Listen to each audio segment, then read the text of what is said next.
What up, what up, what up? It's another episode of the Shark Cove. I'm your host, as always, coming to you a fat and happy shark because we had a good day yesterday. Myself and Moose, 1 and 2 in the 333. We hit some bets. My boy Leader came through, cap off a nice little parlay for me in Academy. Somehow BDS Academy came back from the wrenches of defeat, and they were able to beat Vitality B. And despite being an absolute trash team for the first half of the split, they're now second place in the LFL, which is just absolutely mind-boggling to me. Moose, my guy, what a day yesterday. What a day. 1 and 2, baby. Nobody plays Jen. Yeah, man. Hey, like I was telling you, I caught some of it, and I checked like the API in the middle of a meeting, and it was just like registering game 1, but I thought it was game 2 because I thought it was a little different. So I knew that they scored well, but I didn't think that they scored exceptionally well. And so after the meeting, when I checked the update, I thought that like I assumed that FPX would have beat BLG. So I went out, like, I'm driving. I'm like, all right, let's watch some LPL while I'm on the road here because that's what I do. And yeah, there was no LPL stream. I was like, oh shit, that means like, wow, BLG 2-0'd, huh? And, I looked at it, man, that dude, Weiwei, he goes all the way, dude. That guy fucks, man. Absolute monster. But they were just impossible. They weren't impossible. They were difficult to fit because of Doggo not being there, because of the uncertainty that you had in the Icon Fofo situation. And, like, what kind of captain are you going to put with them? And so, you saw them in larger GPPs, mass, multi-entered ones, but in the 333, they were relatively non-existent. So good for us, bad for everyone else, right? Yeah, we just got really lucky, I guess, that nobody played some sort of like IG BLG. But even the IG BLG stacks we saw were mostly IG favored because nobody had any clue what BLG players to play. So it feels like you couldn't force stack. The whole Icon situation made it really touchy to force stack somebody. I guess you could have gone with Weiwei, and that might have been the touch. But, why talk about it, Moose? Why talk about it? Let's take a look at the highlights from yesterday.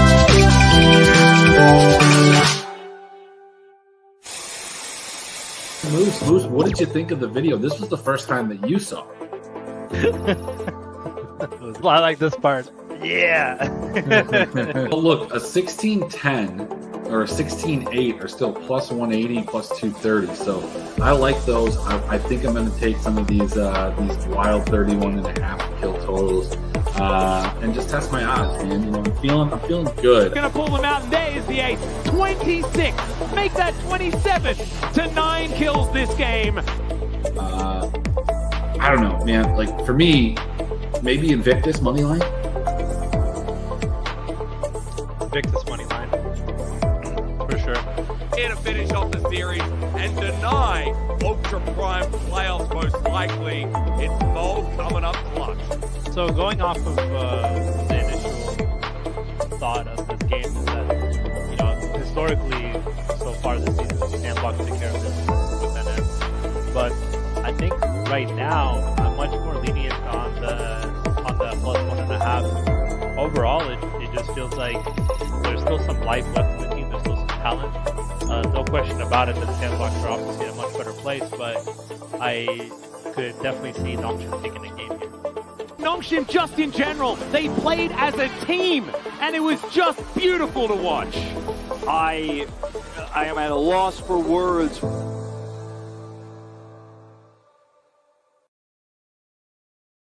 And I'm at a loss for words too, Moose. Fantastic day yesterday. Fantastic video.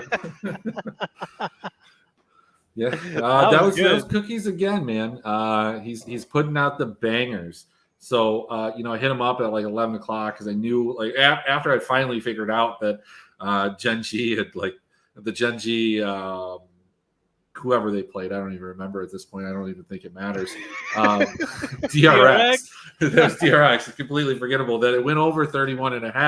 I was like, man, and then Moose called out Nongshim. We argued about it. There's not the clip there where I'm like, yeah, no fucking way. But look, hey, I was like, put it together, put some highlights together. Let's get this out there so we can. We don't have to recap. We can just do that. The music, it had me. It gripped me. The cut scenes were beautiful. They were the right spots. I loved it. It was a great job. Well, hey, Moose, enough reveling in that day. It is a new day. A good day. It is a Thursday, so that can be a tank top Thursday like we have going on, but it also could be a TT Thursday. I don't know. We'll get to that. We'll get to it. Let's go ahead and hop into the games. TT is not the first game. In fact, we have a relative banger, but much in the way that LGDWE was a banger, much in the way that IG Up was a banger. We've got two bad teams with some shot still at the playoffs, but not realistically going to happen. Kwangdong, they're that team, man. They're the team that knocked off T1. And then you've got Brion, who, is it a bro day? Should we change the lights to green? Does the light blue, is this wrong? Is it a bro day? Plus 190, Kwangdong minus 260 favorites. Tell me, Moose, this is the first game of the LCK. This is the land that you live in. Where are we going with this betting line? Yeah, bro looking a lot better now compared to the start of the season for sure. That being said, I don't really see either of these teams scoring too well, and it feels to me like this is going to be a 2-1 in either direction. My guess would be towards KDF. In their previous matchup, KDF did 2-0 them, but there's definitely a possibility that bro takes a couple games here. I like it. I like it a lot. I like the idea, but I would honestly look at kill total unders for this because it just feels like both of these teams don't want to fight. They just kind of want to play out the game, and whoever's comp wins, and that's pretty much what this is going to be. Yeah, I mean, you can look at the kill total unders. I think my hesitation there is that we have seen, I don't know, bro let loose. I don't know what happened at the beginning of this split because they were competitive in spring. Obviously, had some challenges, but they started off the split just incredibly bad. I guess when you lose 3-0 in the longest game to go without getting a first blood, it just really sets the tone for the rest of the season for you. And that's exactly what happened. They lost match after match, only taking one map, and that was against HLE, who's arguably just as bad, if not worse, but maybe just a little bit better. And then went back on a huge losing streak until they finally broke through, were able to beat Nongshim, and then they've taken games off of T1 and DRX recently. They've had a lot more kills, even in their losses. So I would be a little bit worried about taking some of those kill total unders that felt like they would have been a smash earlier. On top of things, to just further complicate that, I think KDF has been doing kind of the same thing. Look, neither of these teams are moving mountains and scoring fantasy points in bunches, but they are getting kills, keeping games close.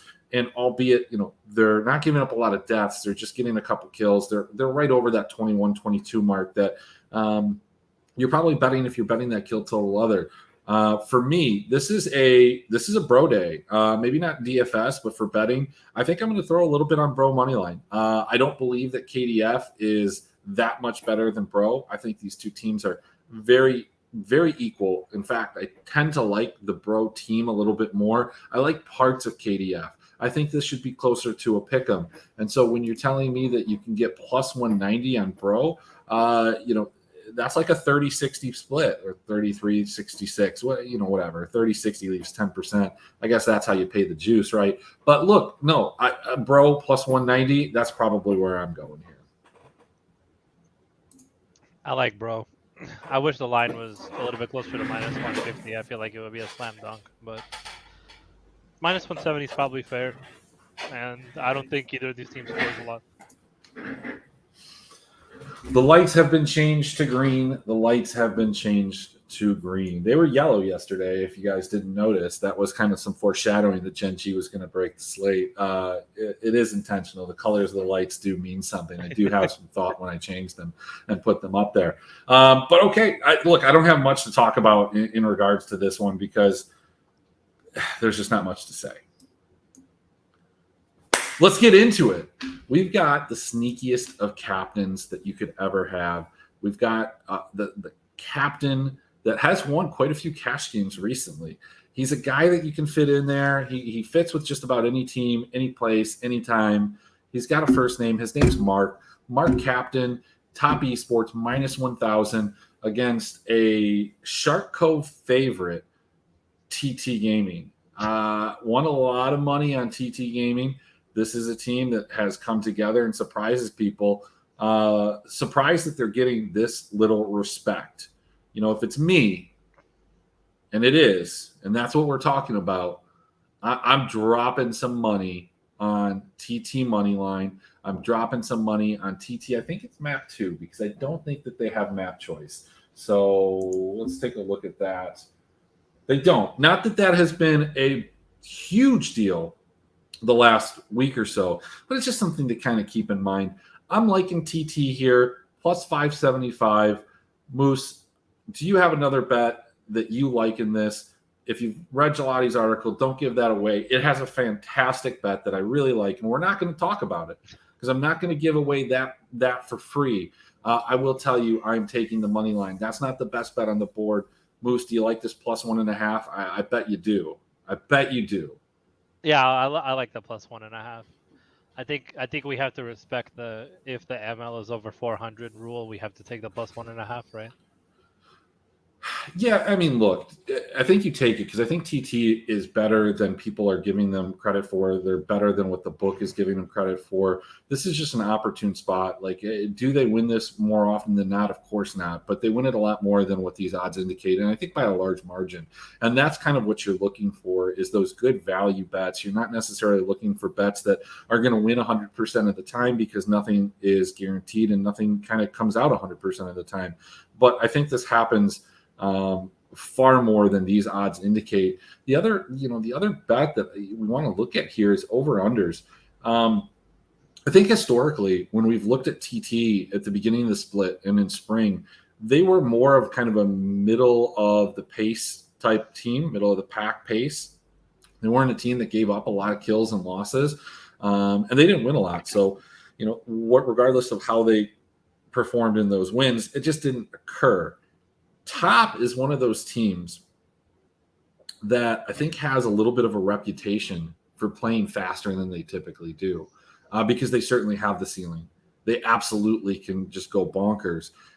Both of these teams, though, recently, Moose, have shown a tendency to be a little bit explosive. So what I mean by that is we've got TT in their last 4 losses, giving up 20. Once to OMG, twice to Weibo, once to FPX, right on the mark. Despite that, their deaths per loss still only at 15. Their wins up there, 17, 18, 19, 23. This is a team that's explosive. This is, this is like me 20 minutes after my coffee in the morning, just ready to explode, Moose. Now, when we go over here, let's take a look at TES. Look, up and down, right? Up and down. Don't have a lot of losses. Can't gauge that. Some of their wins are 23. Some of them are 9. Some of them are 15.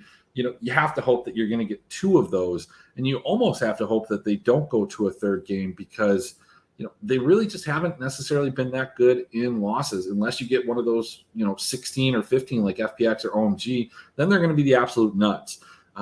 What's your take on this aspect of the over-unders? Specifically, what are they? I mean, I guess that's important. 26 and a half. 26 and a half. Yeah, I mean, the 26 and a half feels a little juicy because we don't really know what kind of TT we're going to see.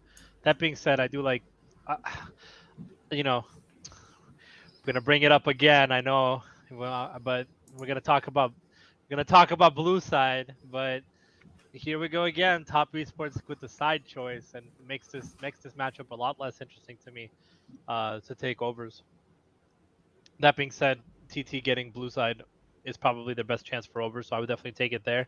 And also a great map for TT to just take flat out because I don't know, it just feels like top esports are, for some reason, they're really good at map 3. They're pretty good. They're pretty good in map 2. They like to give up map 1s, but usually to blue side. So I don't know. I had wished that TT would have had side advantage here. I almost wish that they would change the LPL where the lower ranked team would have side choice. I think that would be way cooler, and that would make matchups a lot closer. But I think you run into a situation where some of these teams have played 3 or 4 games more than their competition, and how do you really judge that? But I mean, the answer to that is, of course, just schedule it better, right? Like, have a little more consistency in your scheduling. But yeah, and I agree with you there. A big thing that I thought about the other day, because that was my shower thought this morning, was that we talked about AL coming back from a huge hiatus against OMG, not having side advantage, and they got wrecked. And I think top are relatively fresh. Their last game is within 4. They have side advantage here.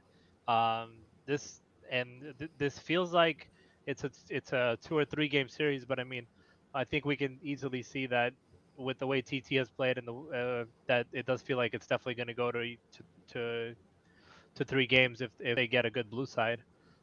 It does feel like they have a good grasp on their roster, which I really like. I don't like Puff. I think they're pretty much settled the Kepler debate, so I like that. I do like TT as a dog.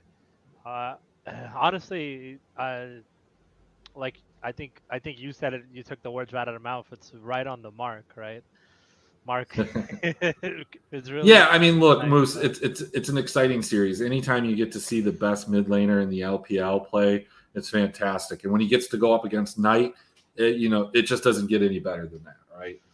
I don't want to ramble too much, but if OMG can take a game off of top, I feel like TT can as well. So.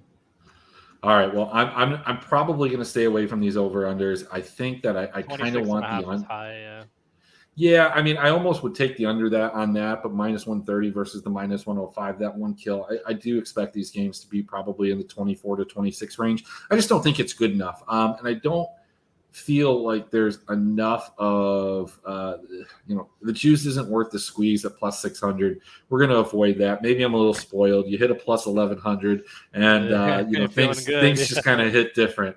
I'm going TT money line. I'm going TT plus 1.5. And then, sub to Gelati's Patreon. There's another bet in there that I like better than both of those. Good bet. I did absolutely no research today, so let's do it. I gotcha. So next, we've got Damwon. We've got KT. KT, I like KT. I like aiming. I like what this team does. I think Damwon has had a significant amount of mental lapses throughout this split. They've dropped games against teams that they shouldn't. They've lost series against teams that they shouldn't. But at the same time, they've shown themselves to be absolutely above and beyond teams when they want to be, or when they get some type of lead. But look, I think this KT team is going to bring it to them today. I don't think that, a smart team is just going to sit back and play a macro game with Damwon. You're going to lose. When you even think about the way that those Nongshin teams with Decadam used to play against Damwon when it was Ghost and Barrel, they were the team that would push the pace, have the fights, and that put Damwon on their back foot, and that was not something that they always felt comfortable, specifically against teams that were mechanically close. Now, if a team like HLE did it, a team like I would say Brion, but Brion beat them several times. So look, I like this spot too. I like the spot as a dog. I want KT. I'm taking the +1.5, -125. I think that's an absolute lock of a bet for me. I don't mean that it's a lock. I mean, I'm absolutely locking it in. And I think I'm going to sprinkle a little bit on the +270. I like it. I don't want anything to do with any other part of this. The over-unders have no interest in my mind because this could be a high-scoring series. This could be a low-scoring series. I don't want to make that bet. I just want to bet on the teams, and I'm going to bet on aiming.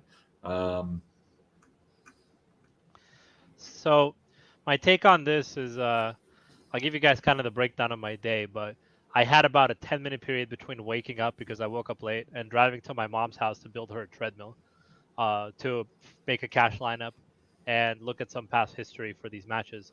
And historically, Damwon have had KT's number, and in their last matchup, this split was Damwon's best performance on paper when it came to fantasy production and overall. I think Damwon had some good scores against KT. I can't see on your screen, but I believe it was some massive numbers. I think it was like 20, It's right 23. Yeah. There you go. Overall, I think that the KT at the start of the season is much different than the KT now, and I'm gonna say it. I'm a KT stan. Me and this cat over here, Moose. We're rooting for KT tonight, baby. Well, Moose, and I I want to like point what something KT out. does. Muda, I want to point something out. KT Damwon, the game logs are right next to each other. After that loss, they had just dropped a 2-0 to Sandbox. They dropped a 2-0 to Damwon. And after that, they got the get right spot. They got to play HLE and Nangshan. They got to play KDF, which was a little stumbling block, but they've taken off again. And maybe you're right. Like, now that I look at this and I look at who they've played in between, yeah, look, they lost to Damwon. They obviously opened the season against Gen. They're going to close the season against Gen. We're going to have to get you on to talk about that matchup, even though you'll be on vacation. But recently when they've gone on this tear, it's DRX, it's KDF, it's HLE twice, it's Nangshan twice. How much stock should we really put in that? I think the only thing that gives me some hope is that they played T1, they beat T1, and aiming just absolutely fucks. So I'm willing to take that bet, put it there. But when we build lineups for DFS, we'll see how they kind of fit because I suspect that might be a spot people go to. I don't know. But in terms of the money line, in terms of the 1.5, do you have interest or are you going to bet the Damwon side of things? I'm definitely not betting the Damwon side of things. I'm a KT stan, so I'm gonna bet the +1.5. And honestly, I like watching KT win because I think something about this team is really crisp, man. When they play, it's really, really crisp. Though the way they focus, the way they play objectives, the way they play lane, their standout performances when they win, their drafts are good. I like KT, and I think yesterday's DRX loss kind of gave KT some hope because they are now tied with DRX and they have a tough schedule ahead. KT after Damwon, they have to play another Gen game. They have to play. They have to play against Sandbox, and I think they only have one easy match coming up. They've got Bro and Sandbox, and then they played DRX and Gen G that last week. So they're, winning this game would be huge for them. But specifically, even just taking a game for the game differential, and going into that last week and really kind of controlling their destiny against those two other teams, being Sandbox, DRX. But Damwon is that other team at 9-4, and if we look ahead at Damwon, they have to play Sandbox, they have to play Gen G, and they have to play T1. Like this Damwon end of season, the only gimme game feels like KDF. So this is a big game for them too. But Bug Collector, Showmaker, I just don't know if they're going to have enough for aiming today. Because I'll tell you what, when it comes to guys that fuck, aiming fucks, and there's not one guy except for Canyon that one game in his early pathing on Trundle that doesn't even exist anymore, that really fuck. These guys are just kind of real passive. They get shit done, but it's not exciting. You don't get a money shot out of them. It's just or as Guggs would say, come on glasses, weird shit. So I don't know. I'm going to KT here. Yeah, I'm going to KT. I think the biggest problem with KT is in their very typical fashion. It's the jungle position. They just can't seem to get a good jungler. To give Kuz full credit and being able to take a game off of T1. KT's draft was actually really good that game, and Kuz has been utilizing Skarner, which is really interesting to see because I think it fits his personality and his play style perfectly, because he doesn't do anything but just grip somebody and then just kind of doesn't do anything else. It's the ideal champion for the way Kuz plays, and if Damwon gives KT Skarner, I think we might see KT actually take a game or two. I definitely like the Skarner Zeri play with the Enchanter. I really love to see the drafting that KT was doing. They did split and lose to T1, but they were in that third game the whole time. I consider KT a good team, and I definitely want to see them win. And definitely will play them in DFS tonight. All right, cool. Let's go to the next game. We've got Weibo versus LGD. Weibo minus 1100, LGD plus 625, plus 160 to win a map here. Man, look, this is one of those. This is tough, like, because it really tests how much you want to stick to a system. This LGD team is not good. They've shown moments where they weren't as bad as they were like last split, but that's not saying a lot. And the competition that they did that against, Weibo is definitely a step up. My biggest concern is always I feel like Weibo plays down to their competition and certainly steps up in big spots. This isn't a step up spot by any means, but I don't think that they can get all the way down to LGD. So, we look at these two teams and how they've played out their season so far. Where's Weibo? They're right over here. Most recently, since dropping the series to AL, they went ahead and 2-1 BLG. They 2-1 Victory 5. They 2-1 TT, and then they 2-0 OMG. I mean, perfect letdown spot, but they've handled teams like this already. They 2-1 WE, they 2-1 RA, 2-0 up. Disconcerting that they dropped some of those games, but man, I don't see a way that you get away from them. This is probably who people are going to play in cash. When we look at the teams that LGD has beat, it was AL early in the season, took a game against LNG, who's been super disappointing. The win against FPX is probably kind of like their signature win. Win a game against BLG in whatever form BLG was at or in at that time. Up, not a good team. WE series win, congratulations. Not something to be super excited about. I think this has 2-0 written all over it, and I think I'm just going to abstain from betting anything here. Yeah, this Weibo team has just been really, really interesting to look at this year because they never really do what they're supposed to. Going into the OMG match, OMG having side advantage on them, we all thought that Weibo was going to smash, and we thought that the numbers were going to light up with some sort of huge totals. Naturally, it doesn't seem like Weibo really cares about scoring. They care more so about just winning the game in whatever fashion, whether it's through their top lane or their middle lane. I think the biggest difference this year and why Weibo isn't as nearly as good or as they used to be is I think, I don't know, I'm okay with On now. I really don't mind him anymore. I think it's more so just like the bottom lane, the bottom side of the map for Weibo is just not, they're not really fucking like they used to. Maybe they're like on a fucking hiatus. Yeah, you've seen that from multiple places, though. It's not just Hong Kong that's had the problem. We've seen it with Elk, obviously, to a completely different degree, but similar. We've seen some of these mainstay ADCs not get integrated the same way others have in terms of just being complete overall carries. And it's not like a guy like Angel is taking away from that, because I think Angel's fantasy production has been a huge disappointment. I have him in a lot of my best ball leagues. I drafted him thinking this was a guy that's going to score a lot of points, and I think he did maybe like week 1 against IG. But since that time, there was a period where the dude was just like perma picking Twisted Fate, and I'm just wanting to shoot myself over here, because you just never want your mid laner who you probably captain in DFS to be playing Twisted Fate, not in his current state. So, that's not been the thing. Like, it's hard to pinpoint. There isn't a guy that you want to put into every one of your stacks, and you want to leave out one of your stacks. So, like, the whole problem that we had with BLG yesterday, like, do I want to play this guy? It's like, who do I don't want to play any of these guys, but I need to play 4 of them in certain situations.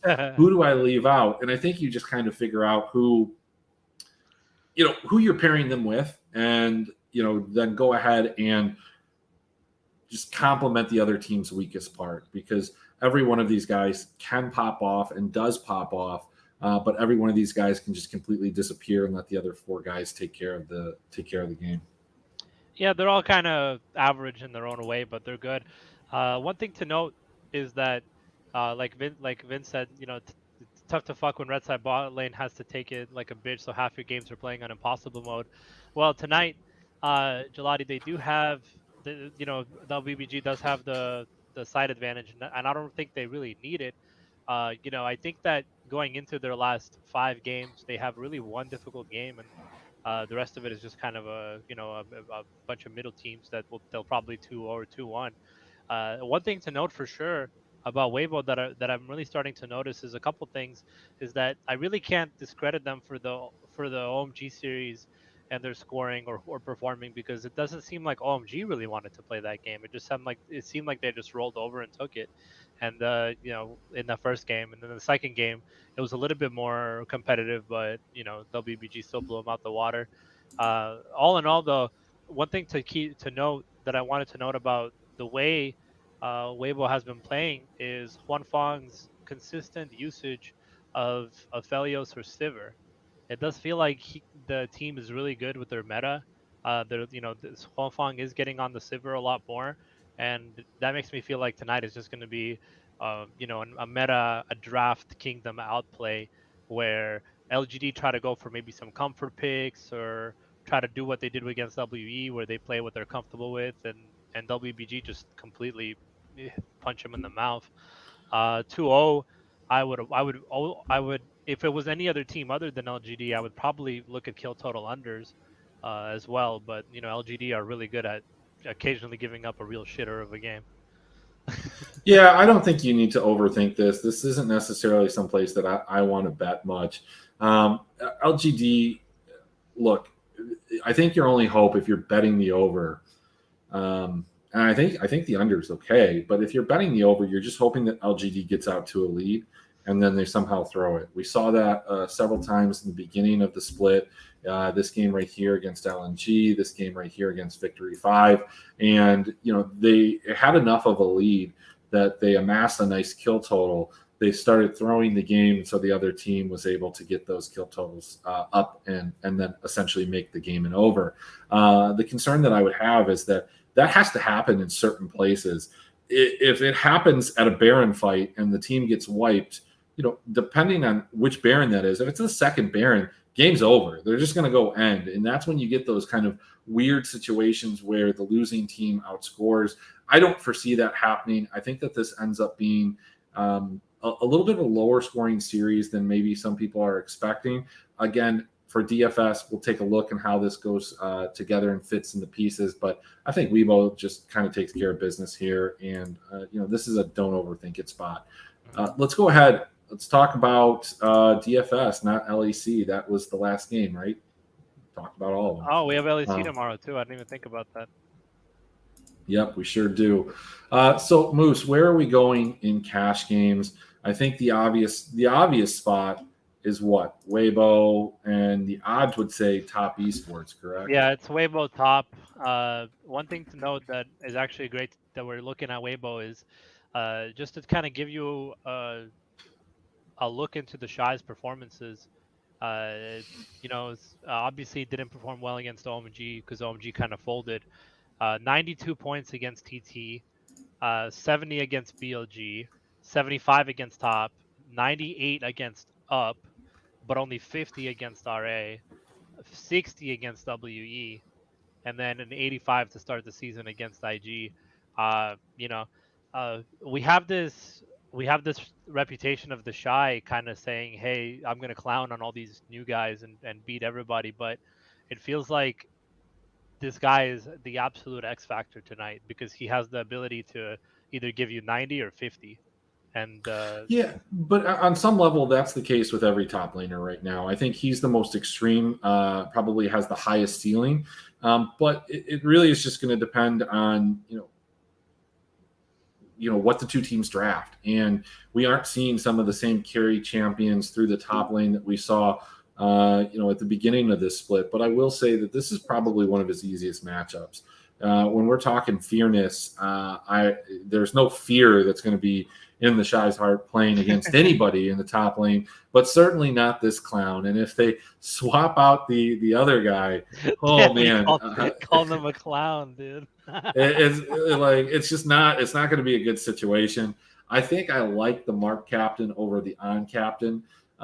Look, I think On is a good player. I recognize though sometimes he has a deficiency, and that deficiency is his ability to score fantasy points. He has some good games. But look, I make no mistake about it. His kill participation sometimes it's just not what you'd expect it to be. And the thing of it is, dude, I think some of that has a lot to do with the games that are played through the top side and the games that might have kills that involve the Shy and SFM and maybe Angel coming up. Maybe On's out there wandering around doing something else, Nautilus hooking himself to a wall. But I still, you obviously have to have him if you're doing a Mark captain. That's not what the optimal build per the projection came out. The optimal build was an On captain between those two teams. So, this was 563. When we're looking at the optimal build, it's 568. Very minimal difference there. You do have a Hong Fong captain or a Hong Fong involvement instead of the Jackie Love. And I think that's the big difference there. I kind of almost would point towards wanting the Jackie Love side of that. Maybe, I don't know. I'm thinking this through, and maybe I don't. I don't know. But I don't know if this is what I would play in Cash Moose.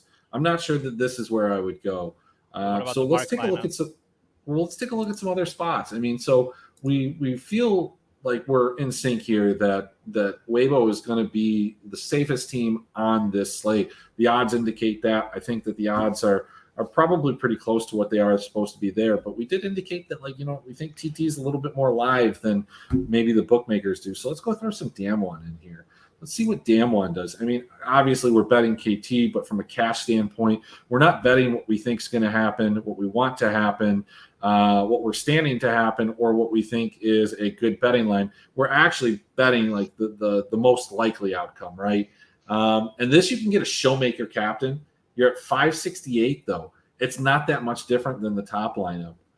I don't know. That doesn't, you get Showmaker. You're still doing 4 guys here from Weibo. You get a Decadam in there. I don't know. That's 568. What do you think about top with WBG, but you get the Shy captain, and all you have to do is play a Damwon team? Yeah, I think you could do that. Looks like all of these are coming in pretty similar. Here you get 3 top esports. You get the Damwon team slot. In terms of team slots, how those all work out. Weibo's expensive. That Damwon team slot's going to be way hella too popular. cheap and over-owned to the max. It's going to be juiced to the gills, yeah. That Damwon team spot is. If you're playing Damwon team spot tonight, you're not unique, all right? Like you're not fooling anybody. That's why I would definitely look at top esports, or even if you can get up to Weibo in your stacks, you could definitely get, if Damwon have a 52 or a 50 or something, or even if they drop a game and they get a 48, then that could be a difference maker in your lineups. Look, Mose, if it's me, here's where I'm going in cash. Again, for what it's worth, I don't play cash. I'm either going with this lineup or some variation of it. The Showmaker captain, with the Deca and the team slot. And this is just what I'm going to roll with. That's if I believe in TT enough that I think that you want to avoid that game, that they have a very real chance of winning. And I kind of do, but that's not, while I said the odds are disrespectful and they're out of place, I still think Tess is going to win. I need them to win because I believe that I'm in the playoffs in most of the LPL best ball leagues that have yet to finish week 6 because of teams like LGD. But I'm overexposed to the max when it comes to Wayward. He's in every one of my teams. I've got a lot of TN. I've got Mark. I've got all these guys. But the other team that I would play, the other one that I would consider, and I think happens more often than people will probably give it credit for. Maybe Will has just brainwashed me into believing this. I like this lineup right here. I actually like this one a lot. You're getting the Shy.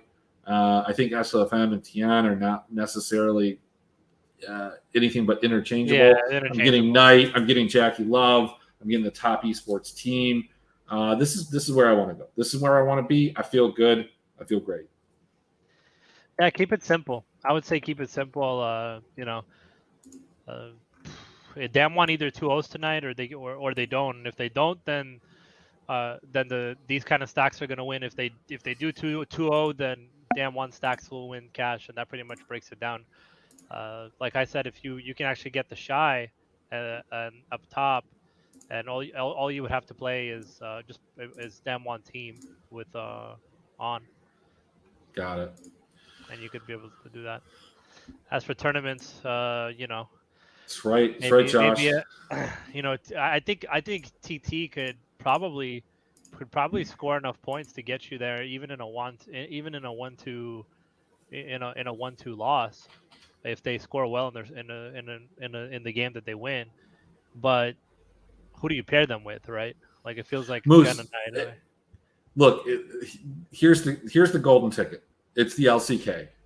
You got to figure out the LCK because that's how it's going to be. I mean, look, and that's the reality of this. Like, unless TT wins, obviously we don't think LGD is going to win. Probably going to have them. They might win you 20K.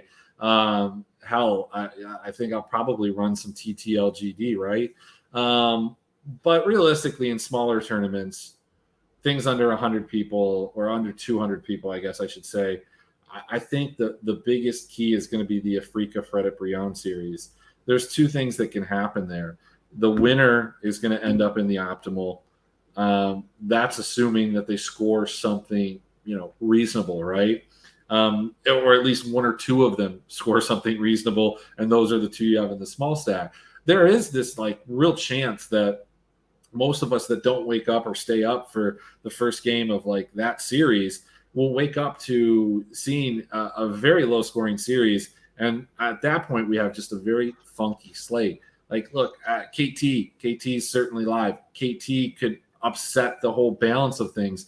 But here's the way this slate might play out. I'm not saying that it will, but this is how it could play out. Fredit Brion comes out. We think it's a bro day. We've got the green lights on. We're stacking our lava. We're stacking our henna. We're checking out our boy Delight and his haircut. And bro comes out. They win the first game 15-4. We're like, okay, 15. Not a bad score. Good kill participation. I like it. Thank you, bro. Next game, you feel good in the draft, right? You're feeling happy. Everything's going good. And then all of a sudden, Teddy just pops off. Nobody else on Afrika scores, or Kwangdong, I should say. Nobody else scores, just Teddy. And they win, 12-2. So now you're fucked. It doesn't even matter what happens in game 3 because it's going to be like game 1 or 2. One of those guys win. All right. So now we move on. Top esports. They beat TT. It's a low-scoring affair. It's like 16-10, 16-10. They get the sweep. Looking good. Super expensive. Hard to fit, right? Weibo comes in. You're like, man, these guys are going to break the slate. They're going to absolutely go nuts. Maybe you don't have top esports. Maybe you're playing with Weibo at this point. You're like, all right, cool. Just my Weibo stack needs to go off, right? Nah, these dudes sweep and they score 50 to 70 points in their sweep. Nothing exciting. And you're like, well, shit. And then Damwon goes ahead and they sweep and they score 50 points to 70 points. Team slots outscoring supports. We've got just these super low scores, and it was just a complete dick tease the whole way through the slate. Did you win money? Maybe you did. Maybe it's a mark slate. That's how it happens. Tell me I'm wrong. Tell me you don't see that happening. Yep, I feel like you hit it right on the money. There's nothing else more to it. Figure out the LCK tonight and what happens in the top TT game, and the slate's yours. Look, we've seen that play out too many times. So if you played too many times, that has played out. So if you played 4 Gen yesterday, are you going to be playing 4 Damwon today? I might. Is that the patented Emmerich lineup right there? Shit, like I don't know, man. I like these LCK teams. I think that's where I'm going to have most of my exposure. I don't know where I'm going to do in the 333 yet. I haven't decided that. In terms of like scoring and tops at their position, like the Shy, Hoya. I mean, I'm definitely going to have some TT. You know me, and TT's just up there in the projections, aren't they? Those fucking rascals. Maybe I'll pair him with Rascal.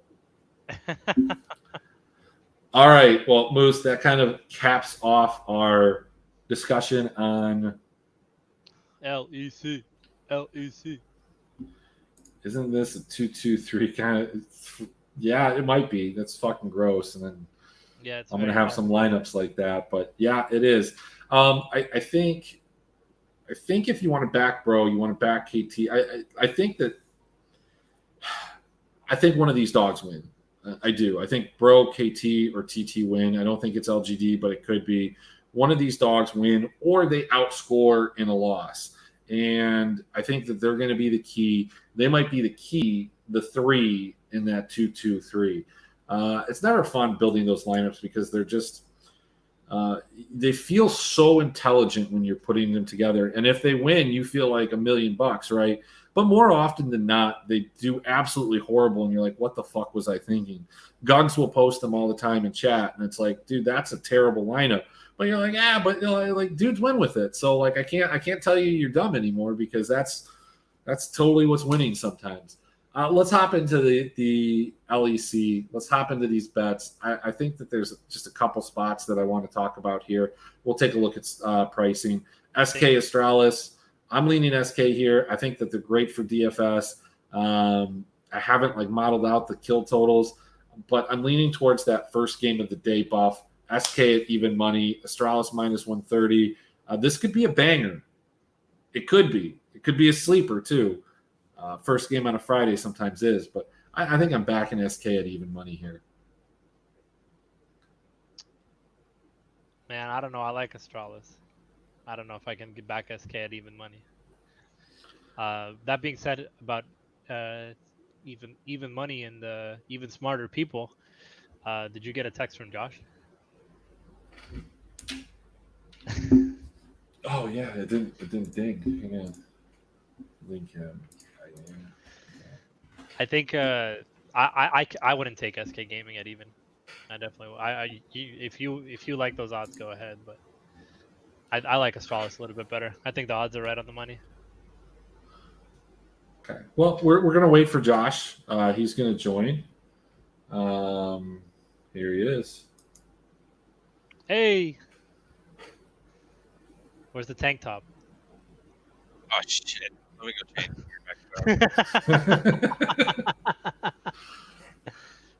Oh man! All right. Well, Can't believe we played 4 gen last night. This guy, dude. 4 gen in the 3-3-3. Nitro has SK minus 109, AST minus 118. If you like SK, Bovada where it'd be at. Yeah, so pretty even matchup. so when I take a look at LC, I don't have. Do I have last week's games? I don't think so. 1, 2, 3. I don't believe I do. No, I don't. Right. What do you like about SK Gaming? I don't know. I have T-Mobile. Is that what you like about them? Man, you put me on the spot, dude. You're betting it. You're putting money on it. Yeah, sometimes I do that without, I just do it by feel sometimes. So let's see. They won this 14-3 with BDS. And He's back. they lost to Mad Lions. And then let's go take a look at Astralis, though. 12-4. Fuck is Astralis?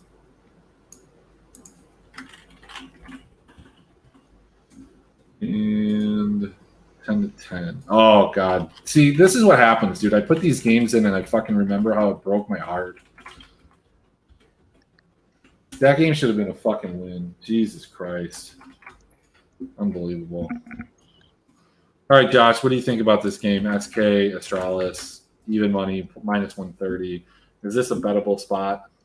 Yeah, in general, I think I'd be betting Astralis. But there is like rationale if you're a trends person that believes in sort of recent form a little bit more. Maybe SK would be the team, right? Because I think they're on a bit of a streak here lately, or they've just been playing some good league. I don't actually remember their 2 games from last week off the top of my head. They beat BDS 14-3 and lost to MAB 10-17, and I don't think that there's any shame in losing to MAB. No, yeah, I mean I think they still had some they looked reasonable in that game as well, if I remember correctly. So yeah, I mean I think they've been playing some pretty good league. The thing is, Astralis has been as well. Astralis should have beaten G2 last week. They got backdoored at the last second. So if we're still thinking G2 is a top tier team, that's a good win. They played Mad really close as well the week prior. And then they had also beaten Excel, who looks like they might be the second best team in the league, if not the best team in the league right now. So really tough to tell. But both these teams are kind of been streaking. I think the odds are about right, a little bit favored in the way of Astralis. But I wouldn't blame you for wanting to go to the SK well if you wanted to, especially in DFS. I assume these teams will be pretty evenly priced. The one concern I'd have is I could see this game just being a bit of a snoozer.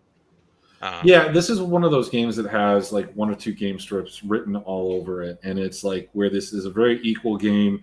They fight at Dragon, and like one person dies, and they disembark off to farm, only to return again to kill one person, and then maybe one team gives up the next Dragon, and they just don't fight for a while. Or it could be one of those games where they're so evenly matched that they're skirmishing all over the map. Mr. Hoong has Pike. He's executing people. Things are going on, and this is an absolute game stack banger.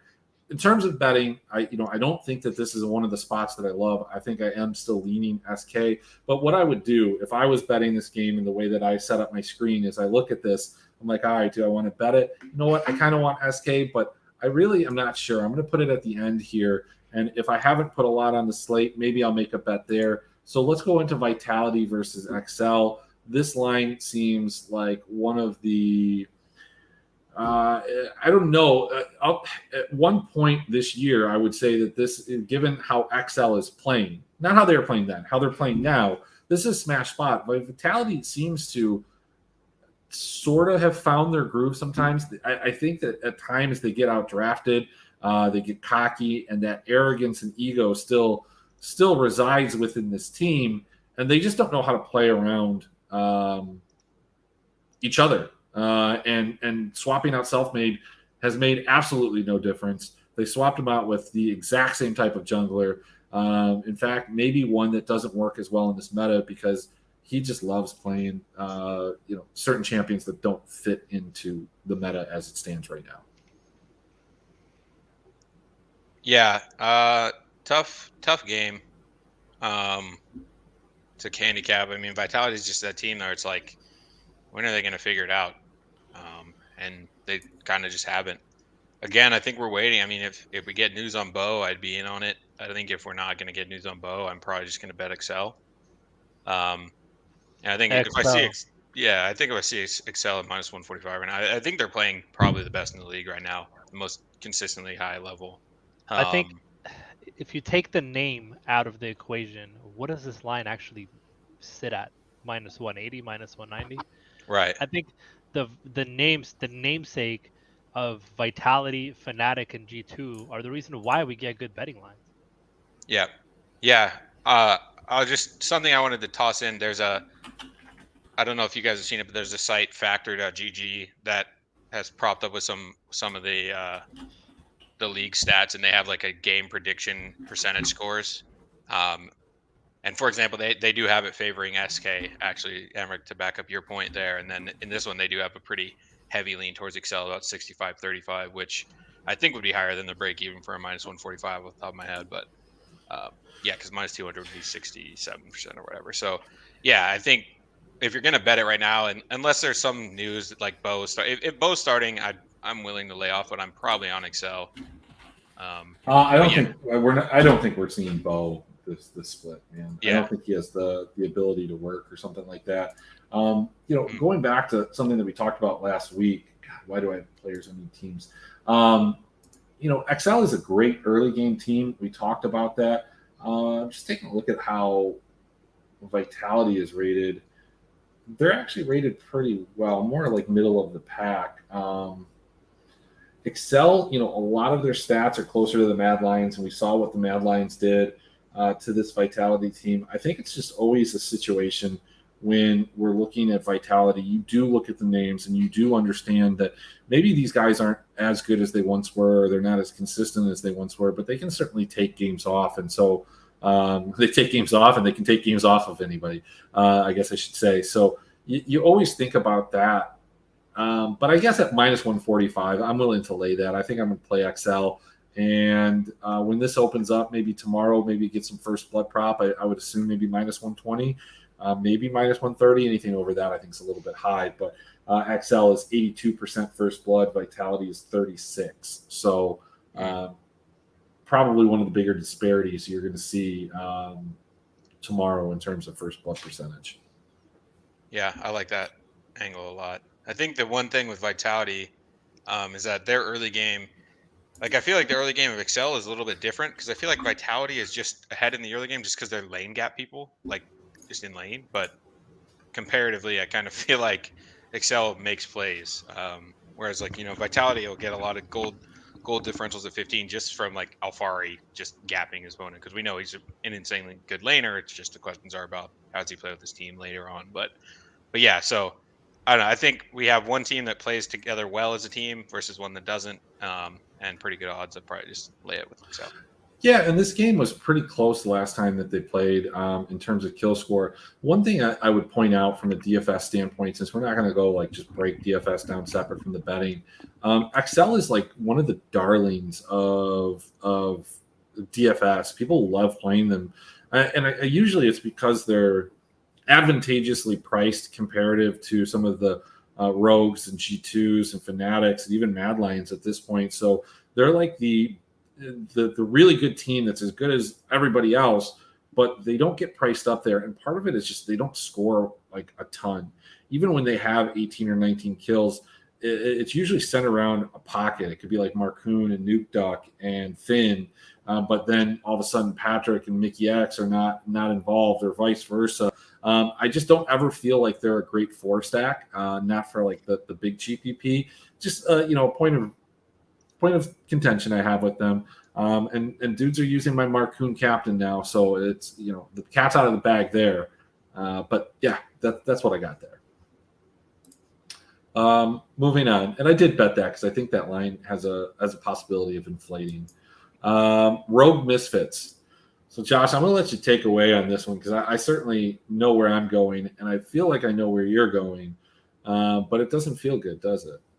Yeah, I mean, I think the number's just too big for Misfits here. But I mean, here's the thing: Rogue have looked like world beaters for the most part. I think they lost to G2 last week, and they did kind of just get stomped, honestly. But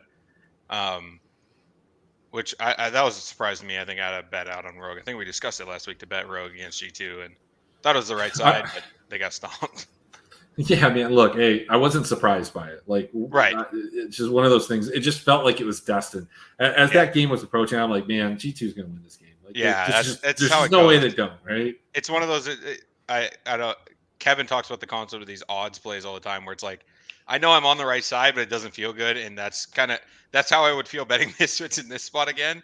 How I felt betting Rogue against G2 last week, but it's like at that time, Rogue was playing enough, I think, to warrant it, and I think at this time, Misfits is playing well enough to warrant it. The plus 235 seems a little bit disrespectful. I think you mentioned something similar with TT on tonight's LPL slate, and so kind of just take the value. I think Misfits does have a chance to win this. They've shown the ability, but if Rogue comes out on the game, then we're going to look real stupid pretty early. So yeah, look, this is one of those games that I'm just prepared to just get killed everywhere because I suspect that I'm going to be playing a ton of Misfits in DFS. It just seems like it makes the most sense. Yeah. All But yeah, going to place a bet here. I'm not rushing to place that bet. If it moves one way or the other, hopefully it moves in my favor, and I'll still take this over plus 200. It's not going to change in that direction. BDS versus G2. Look, it's plus 460. BDS has already beaten G2. G2 has looked, very beatable, and in fact have been very beatable throughout the last couple of weeks.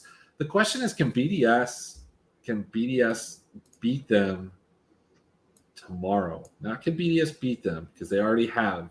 Can they beat them tomorrow? Here we go. This is so. The answer is no, with a caveat. If BDS decides to make their better team, which is their academy team, the LEC team, then maybe. But until then, just leave them alone. Just let them keep losing. Let grabs have fun. They did say there's. I don't know if this is real, but I don't know if y'all saw on Twitter.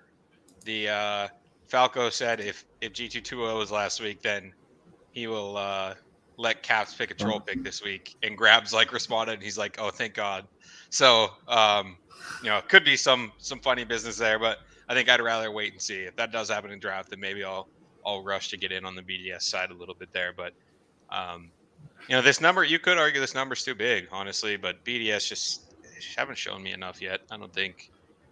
Yeah, but you know what? As bad as BDS has been, so were their academy team for so many weeks. That's true. I think there was a line that I put in the Discord. I think it was against GW when they played Game Ward earlier, towards the end of the middle of the split or the first half, and they were the favorite. And I was like, this is the stupidest line I've seen. Take Game Ward, bet the plus money, max it out, and just thank me later. And that worked out. At some point, after Crowney had his time to reflect on his negative attitude that he obviously had, and was outputting towards all of these players in solo queue, he came back. They look better together. Obviously, I think that there's been even a bigger improvement by bringing or getting rid of Dreamer Ace at this point, because he needs a mental break, and maybe that was it. Maybe Crowney was abusing him, but nevertheless, this team is second place in the LFL. Could their main team do something similar? No, absolutely not. But 2 wins over G2, that would be quite the season if those were their only 2 wins.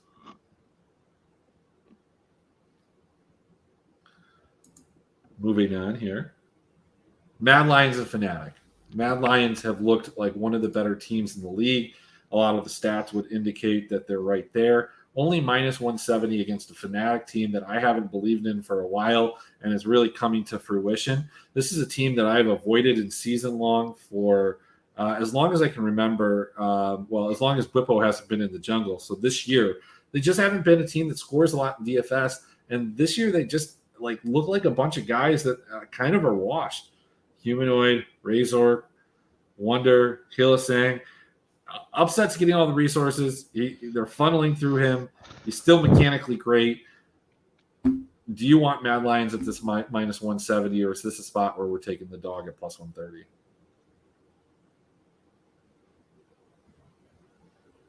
Dog. I think you're muted, Josh. Oh, shoot. Sorry, I was muted. Dog. I hate these odds. They just seem too right. I'm really tempted to bet Fnatic, but it's the odds are too on point for what. Yes, yeah, it's it just feels right. Forget everything I said about name value, because these odds are on point. And that's the thing. Fnatic is a team that the same thing we say about Vitality, you can say about Fnatic this split, where just show it to me. I just want to see it, And we have seen it a couple times, but it's been way too inconsistent for my liking. So I probably will stay away on the betting front here. Probably want a little bit of both in terms of exposure and GPPs, I would think, because this could be an explosive matchup. I mean, I think the one thing to point out here is just the disparity in these stats. Goal difference at 15 across all games, 2190 plus 2190 for Mad Lions. Fnatic's only 255. Granted, an 8-3 and 5-6 record are going to have an impact on that. But their early game rating is 51.3 with a negative 5.9 mid to late game rating. Mad Lions are at 67.8, 4.9. That 4.9 is kind of middle of the pack. There are a couple teams that are better, but even Misfits, which lead the league, is only at 12.6. So huge disparity between the early game rating and the actual numeric number in that mid to late game. So when I say 5, it's actually a pretty good score. First Blood, 64 versus 55, 64 versus 36. Other things that are more important is First Baron, 73 versus 55.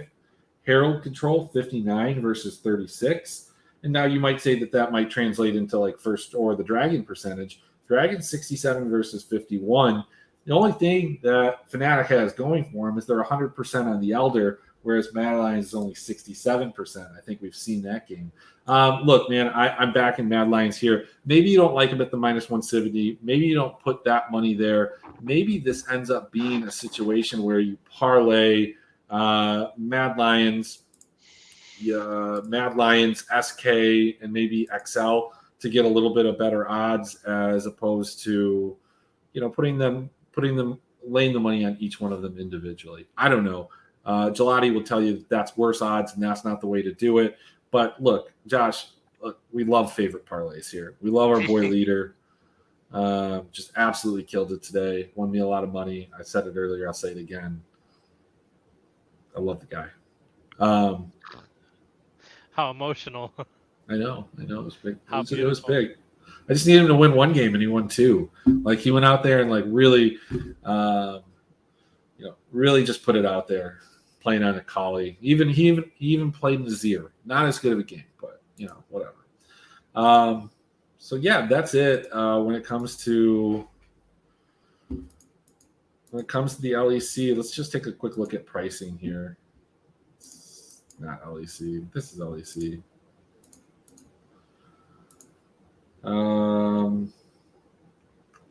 Okay, so when we're looking at the top, G2, no surprise. Mad Lions, expensive. Astralis is up there. So just taking a look at this, Josh, who do you expect to be highly owned? I think it's pretty obvious. Yeah, I mean, I think you're going to get a lot of G2, probably a lot of Rogue. It's in cash, honestly. Because the people that just play odds, right? Rogues, what were they, like -325 or something, and they're the 4th, 5th highest priced team. So well, just in the top jungle, they're mid ADC and support okay. all the second highest. Oh, okay. So maybe not then. We'd have to see how much. I think you still see them, yeah. Yeah, I'd still expect a decent amount of Rogue. I mean, anytime you're that big of a favorite and you're not the most expensive, you'll probably see it in cash. And there is some, like, maybe even truth to the statement, but there's a sentiment at least that Misfits is a little bit fraudulent or whatever. That tends to go around. So yeah, I think you'll see a lot of G2, a lot of Rogue, and then as far as dogs go, I would expect a decent amount of Fnatic, looking at where their prices are coming in at, as the kind of preferred dog. But I would think you're going to see mostly favorites. Excel might actually end up being the highest owned on the slate. Yeah, I think Excel, and I think the one thing, if you do want to play Excel, despite what I said earlier in the show, I think you can play Excel and play them with somebody like Rogue, or play them with somebody like FNC, or play them with somebody like SK, because the inclination that most people are going to have is play them with Mad, play them with G2. Like, how do I play these two teams that I want to play that get a lot of kills that I think are going to win, and playing teams that might allow them to do that? But how do I do that with, out getting too crazy, like without playing like a BDS? I think Misfits are going to have some ownership, but Rogue is going to scare them away. So I think Excel is kind of the obvious chalk low-priced favorite. So I wouldn't be surprised if I don't know if they're going to be significantly higher than like a G2, but I think they're going to be in the same ballpark, probably like mid to low 20s. I don't think anybody's going to exceed that. Pricing looks like it makes enough sense that you don't end up seeing, like a 30 to 40% team or player. Yeah. I was just looking, and interesting enough, EDS actually has, I think, the second lowest deaths per loss in this league. Now, part of that sample size, right? They have the most losses, so they have a more normalized figure. But sitting at 14.5, I mean, there's it's out G2's upside in this spot. I guess they Yeah, gave up I mean- 19 to G2, or what is that? No, they scored 19 on G2. Oh. They gave up 19 to Fnatic. I think that's the. I think you do fade G2. If you do want to play them, you're almost thinking that like Caps is going to play a troll pick and they are going to mess around. But this isn't a team that, like, from a standings perspective, is really in a position to be, fucking around in games. They're right now sitting at 6-5 in 4th place.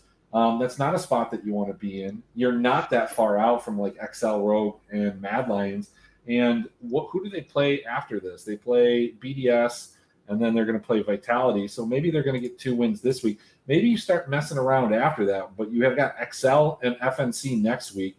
You got Mad Lions and Misfits and SK. Like, I think that they have this is technically their last game against a for sure non-playoff team. I just don't think that they're in a position to mess around, because we've seen how cold they can get. And yeah, they can get hot like any team can, but they got really cold and they put themselves in a position where their back's against the wall. They've got to get these wins. They mean a lot. So I don't expect them to mess around. There's a revenge factor, but I think fading G2 is, something you want to continue to do. It's going to continue to pay dividends on weeks where they lose or just don't perform. Yep. But if they drop 27, you're gonna be fine. Yeah, So I mean that's the problem. It's live like, by oh, the 3, die by the 3, right? Pretty much. Yeah. The same Yep. thing. every Let's week run it's like, through oh, the- I'll just go ahead and fade G2, and then they're like, all right, eat this 25 kills to the dome, bud, at 35% ownership. Well, hey, you've been fat and happy the last couple of weeks, so they're going to take it back. Let's run through these LCS games kind of quick. FlyQuest, Cloud9. I think this is a smash spot for FlyQuest. They've been playing great. Cloud9 looks shaky. I still think that they're good, but I like playing FlyQuest. I'll wear a FlyQuest jersey. I think I'm going to play FlyQuest plus 126. I do think that this is a spot that you take the under 22.5 feels like a great number, or pay a little extra juice, 23.5. That feels fantastic. I mean, like, that feels like an absolute lock. If you don't like the line, bet the under and just call it a day. I'm in on that. All of that. I like Moose? Chad Quest. After doubting Chad Quest last week, I am on the board with Chad Quest. All right, so we are across the board looking at FlyQuest. Book it. Incoming nuclear game from Cloud9. Astralis plus 255. Book it. We've got I deleted those videos earlier. We got this new look Dignitas team. We've got this 100 Thieves team. Bro, I don't know what's going on in this organization. Man, Dignitas, we just saw this in Academy. 100 Thieves absolutely wiped the floor with Dignitas, even with Neo. And I expect them to do it here on the main stage too. The top teams, like I'm putting 100 Thieves in a couple parlays. I think I'm not betting them minus 500. If I'm betting them, I'm probably going to take like minus 8.5 is just a lot to give in the LCS. They just don't get enough kills, and specifically Dig doesn't give up a ton of kills. But without River, we don't know what this team's going to look like. In fact, we actually do. They're going to look terrible. They've looked terrible. They're going to continue to look terrible. I know maybe we should bet plus 300s. I'm just not doing it. You can't get rid of your best player and arguably your second best player in back-to-back weeks and expect to compete with the top team in the league.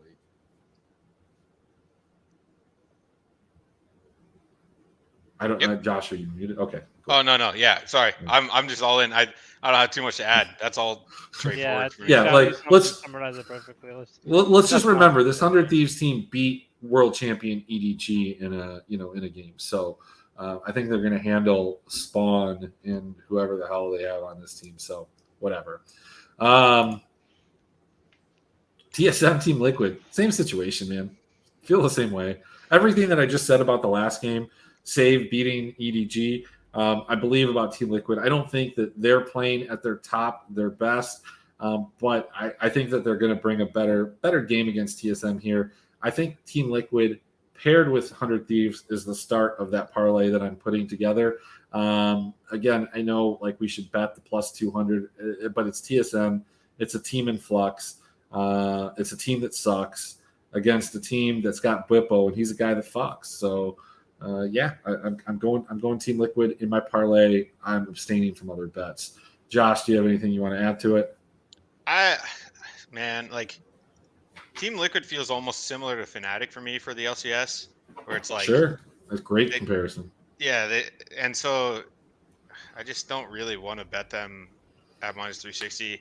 I know TSM has their struggles. Like Maple loves this mandate Swain build. He refuses to ever be a carry for some odd reason.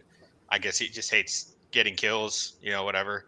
But I do think like they have some punch up ability, but I mean, I don't know. I'd probably, if I had to bet, I'd probably bet TSM in this spot, but I don't hate putting TL in parlays. I think you could, with heavy favorites, like if you do like Mad, TL, 100 Thieves, and G2, like you'll probably get close to even odds on that, or maybe even some. Well, actually, you don't even need to do all that. You get Team Liquid, 100 Thieves, and you throw in a little Evil Geniuses. Oh, okay. And I think you're at a plus money situation. Yeah. I think you are. Hang on. I think I did this earlier. 100 Thieves, Team Liquid. You're at minus 119. You're basically even money. Yep. So that kind of brings us to the next game that we're going to go out of order in. And we're going to talk about Evil Geniuses versus Immortals. Josh, I'm going to let you kind of run the show on this one. I mean, it's like another one. This slate is awful. DFS is going to be just terrible. Like this is the least fun type of slate.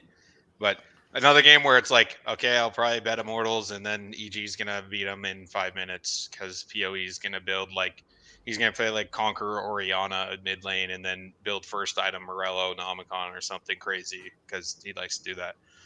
But on a more serious note, Immortal has shown a little bit of form recently. It seems like they're finally getting together. They had an interview where they were like, look, I mean, honestly, we had to start without PoE. Like you got here 2 days before the split. We didn't have it going for the first few weeks. We were still learning how to play together. And it does seem like they've kind of figured a few things out. The thing is, EG are a bit of a buzzsaw. They've been kind of just taking it to teams. 100 Thieves got the better of them. Bit of a draft differential there, I thought. I don't know if you guys were on that train, but I thought 100 Thieves had the better draft there, and kind of just they finally didn't do stupid 100 Thieves things, and we're like, hey, we have an outscaling draft and we're in the lead. Let's just never fight them, and it worked. So, but you can still see in those spots. They had a massive outplay. Yeah, So, yeah, I think Azir popped off it. The Azir massive outplay was like really critical for 100 Thieves to just snowball from there. That fight could have gone either way. Yeah, exactly. Well, look, it was partially a massive outplay because of the draft difference. It's not like Danny was able to come in and pop off. He's playing Kai'Sa. It's just not like Kai'Sa's so far down in the priority list of who you should be playing right now that she's just not going to do anything. Not at that juncture in the game, especially. So yeah, and I mean, even saying that though, that is an angle where you may want to bet the dog here. Is like maybe EG is now they know that they've got playoff secured or whatever, and they're testing out these dive comps, these weird stuff. So yeah, if I had to bet, I'd probably bet Immortals again for the value, but like it doesn't feel good. All right, let's go to the last game. Maybe this game will feel a little bit better. And I think that it does. I think that you can bet here. We've got Golden Guardians. We've got CLG. Look, man, I was thinking about, and I'm a CLG guy, right? But I think when we're adding the dynamic, albeit a new player, I think Gold Guardians at plus 105 feels like the spot. It just feels like a trap for CLG.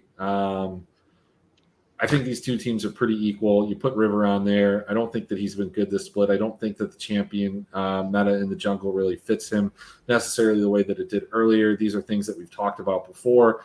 But I think he is the type of guy that can go into a team and they don't need a ton of practice. This is the LCS after all. And you can kind of just plug and play and do some real basic stuff and just kind of try and take advantage of the lower level of play that you see in this league. This wouldn't make me feel good if it was in the LPL. This wouldn't make me feel good in the LCK. Depending on who they were playing in the LEC, it might not make me feel good. But look, this is Gold Guardians versus CLG. This is two mid-tier teams in the LCS. So Yeah. I mean, I think Pride Soccer was their weak link. I think River's a good player, but like looking at the stats, like River did have some serious issues himself. Like for example, he's bottom of the league in CSD at 10. He's at negative 6.1. And Pride Soccer was all the way up at negative 0.8, pretty much league average, about zero. So like that's like pretty much a thing the jungler controls themselves. In the first 10 minutes, you got to clear X amount of camps. Of course, you have some ganks and things to get off, but that makes me question it a little bit. I'm very surprised you said you would be on the GG side. I understand what you're saying with it being a trap, but I would like this is like CLG in this spot was like me last week on FlyQuest. I mean, dude, this guy. You guys remember when Emmerich used to be a fan of contracts, and now this guy's just a hater? I don't. This guy's kind of fake right now, man. It's crazy. Oh, hey, look, hey, I'm gonna have a contract captain lineup. I'm gonna have several of those. There's no doubt about that. I run it despite like it not being a jungle captain meta at all. I run it with Kenvi usually, and then reverse, and then I run another one. So like, look, I run it with Inspired too. But hey, look, I'm just saying what it is. Like you're saying that River has this CS differential. Well, maybe it's because everybody on his team is sucking and he has to do other stuff and he's dying in ganks because the rest of his team sucks. And Pride Soccer is not even ganking. Like that's a problem. Like Pride Soccer is not even involving himself in the lanes and he can't even be above average CSer at 10 minutes. And that's all he's doing is clearing camps. Yeah. Dude is just and maybe some of the champions I know he likes like a Zed jungle and some other stuff that's weird that you just don't you see sometimes in the ERLs. You see them let them play that. I don't think he was a particularly great jungler there. I think he was just kind of an average guy, and it made sense to bring him over to the LCS, but kind of a bad situation. I just think River makes this team better. I think these teams were not altogether that different. I think it's close. I think the line's close. I don't think you have to bet this. I just wonder if this changes over the course of a day. Does Golden Guardians become, like minus 105? Or do they go plus 120? As this number gets bigger and bigger, my interest obviously becomes more and more towards Golden Guardians. I just think they're a little bit better team than people give them credit for. They're just very inconsistent, and maybe they've identified that inconsistency being their jungle play, and River is going to add to that. So I don't know. That's just my thought. I'm gonna keep it $1.50 with you guys. There's been a long time since I've rage quit watching League, and when I watched CLG dismantle Team Liquid last week, in whatever the hell that was, I literally just like cringed out of it. I cringed out of the Twitch. I was like, I'm done with this fucking channel. It's been a long time since I rage quit watching League of Legends, but my God, like the LCS is just a wonderful, wonderful division with some of the best players and talent in the world, man. Yeah, I mean, I think I'm on the Josh side of this, Emmerich, because if that's I don't know. It's like this is like the kick serial of hot lineups. Like this isn't something that I'm excited to watch either way. This is gonna be a pretty low scoring effort where one side or the other wins in some fashion. I will say I was pretty impressed with CLG bouncing back because like they got absolutely steamrolled by EG. Yeah, that's what we all thought they were gonna do. Yep, right. We all thought that was gonna happen. That's why I played TL everywhere. Yep. Yeah. And then they had the bounce back against TL, and like you like to see that from teams, right? That they have that like they just got beat 22-3. Like I think it was one of the fastest games of the split, and then they came back and beat another top tier team. Man. So, but yeah, I actually won my head to heads too. That was the funniest part, was because my opponents like 4-stacked TL as hard as they could. Yeah. See, I don't know, man. Like CLG has already beaten Golden Guardians once this split. It was so I kind of got to give them the edge there. I wouldn't bet this. I don't think it was a game that they were winning, though, if I recall correctly. I think it was one of these 2 or 3 wins that CLG has where they just like manifested some shit, backdoored, won a fight that somehow that they shouldn't have, and then somehow Dokla finishes the game and runs out of his seat, just amazed as everybody else in the stands that they won, if I recall that one correctly. Oh no, it was the Sona game. This was back when they were abusing the Enchanter meta. It was I think week 2 or whatever, and they played Sona. Yeah, and I think they were playing Sona, but I think he was on Gwen.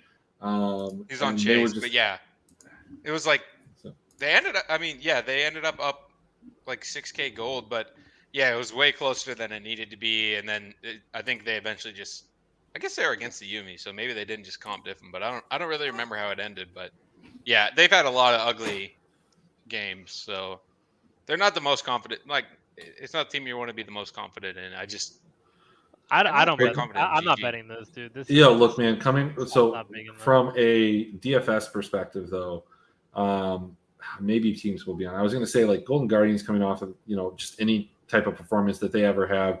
CLG coming off that win against Team Liquid. I think that they'll have some ownership and try and pairing them as a favorite, but I have this feeling that Golden Guardians is going to be kind of popular too. I was going to say it was going to be a little sneaky. It's going to be a little Betty action, but I don't think it's going to be. So I don't know, man. I don't know how much I'm going to play trying to win 2K, Yeah. It's like every other dog's plus 300, so of course they're going to be the popular dog. It's like, Yeah. Do you guys think Betty's sneaky tonight?